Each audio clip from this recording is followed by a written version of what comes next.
Hi there, today we are going to be focusing on informational text. Informational text is nonfiction. What does nonfiction mean? Well, nonfiction is writing that has facts and events that are real.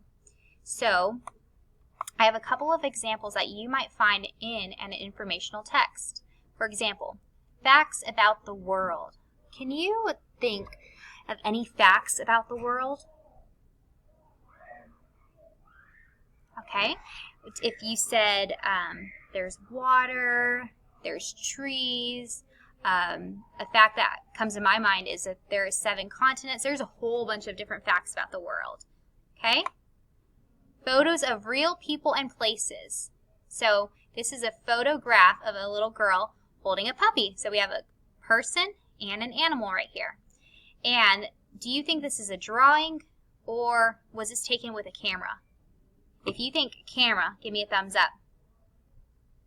Well, yep, you're correct. Okay. Informational texts also have headings that stand out. So I've been using this little example here throughout a couple of my slides. I know it's kind of hard to see, but it says all about frogs. And this section right here has to do with frogs. So here's a heading that stands out. Okay. And down here, it's kind of hard to see. I know this is blocking it, but it says diagrams with labels. And here's a diagram with labels, parts of a frog. So our picture, our image is a frog with different labels, such as head, nostril, eye, mouth. So what are these two called? These two, headings, diagrams, and labels. There's a word for it. We've been focusing on it, and you should have watched a video a little while ago that explained them. What do you think it is? Yep, if you said text features, you are correct.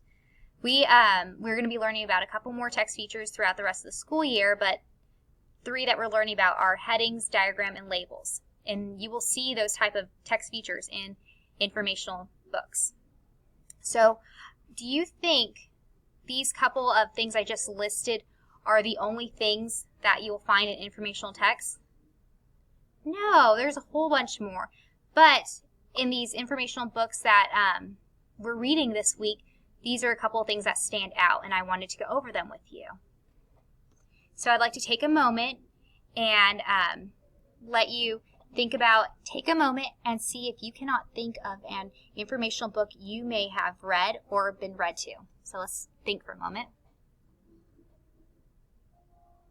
Okay, if you're at school, maybe you can raise your hand after this and share. And if you're at home, maybe you can talk to an adult, sibling, or your stuffed animal and say, hey, this is a book I've read, and I really think it might be an informational text.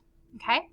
Also, one more thing I want you to remember is informational text gives real information in an interesting way. So all these little characteristics we just went over, these help make the books and texts to better understand the information the author is trying to teach us.